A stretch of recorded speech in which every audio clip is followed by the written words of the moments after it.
ஐயா, government rules படி ஸ்கூல்ஸ்ல 20 பேருக்கு ஒரு தண்ணி குழா, 100 பேருக்கு ஒரு டாய்லெட் இருக்கணும். இருக்கா? யோர் ஆனர், 2013-14 நிலவரப்படி மொத்தம் 37,000 கவர்மெண்ட் பள்ளிகள். அதுல கிட்டத்தட்ட 1400 பெண்கள் பள்ளிகள்லயும் 4700 ஆண்கள் பள்ளிகள்லயும் ஒரு டாய்லெட் கூட கிடையாது. ஐயா, இந்த விஷயத்துல தனியார் பள்ளிகள் அவ்வளவு மோசம் இல்லைங்க. திருவண்ணாமலை, மதுரை, ஈரோடு, ஊட்டி, கன்னியாகுமரி, தேனி, திண்டுக்கல், கரூர், கள்ளக்குறிச்சி, சேலம்னு 78க்கு மேல தனியார் பள்ளிக்கூடங்கள் நடத்த முடியாம பசங்களோட விற்பனைக்கு ரெடியா இருக்கு.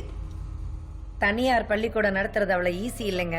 எவ்வளவு முதல் போடணும், எங்கெல்லாம் ஏறி போகணும், எங்கெல்லாம் இறங்கி போகணும், யாரை எதால அடிக்கணும், எவனுக்கு எது வீக்னஸ், ஒவ்வொரு ரூபாயும் எப்படி போடணும், அது எப்படி திருப்பி எடுக்கணும்னு ஒரு ரூல் புக்கே இருக்கு. 1000 ரூபாய் போட்டு இட்லி கடை நடத்துறவனே 500 ரூபாய் லாபம் பார்க்கும் போது 100 கோடி ரூபாய் போட்டு பிசினஸ் பண்ற நாங்க லாபம் பார்க்க கூடாதுன்னா எப்படிங்கய்யா? டிவில எத்தனை விளம்பரம் வருது, ஆனா எந்த ஒரு ஃபேமஸ் கல்லூரியோ ஸ்கூலோ விளம்பரம் போடுறாங்களா? போட மாட்டாங்க. ஏன்னா 10ஆம் தேதி ஃபார்ம் குடுக்கறாங்கன்னு சொன்னதும் 1ஆம் தேதியே கியூல நிப்பாங்க ஜனங்க. இந்த சாட்சி கூண்டுல நின்னவங்க 3 பேரண்ட்ஸ், நிக்காதவங்க 30,000 பேரண்ட்ஸ். எது நியாயம்? அப்போ தவறு மக்கள் மேலயா? ஆமா, மக்கள் மேலதான்.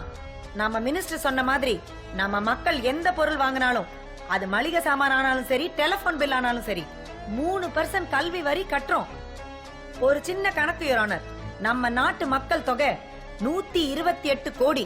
இதுல 50 கோடி பேர் ஒரு நாளைக்கு 10 ரூபாய்க்கு ஒரு பொருள் வாங்கினா கூட 15 கோடி.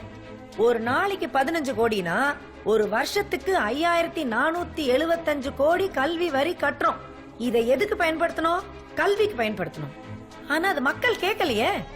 கல்வி எங்க உரிமை, அதை ஃப்ரீயா கொடுங்கன்னு மக்கள் கேட்டாங்களா? அடிப்படையே தவறா இருக்கிற நம்ம நாட்டுல ஷோக்கு தான் மரியாதை யுவர் ஆனர். செருப்பை ஏசி ரூம்லயும் சாப்பாட்டை பிளாட்ஃபார்ம்லயும் விக்கிற ஊர் இது. முதல்ல மக்கள் திருந்தி அவங்க கவர்மெண்ட்டை திருத்தட்டும், அதுக்கப்புறம் கவர்மெண்ட் எங்களை திருத்தட்டும்.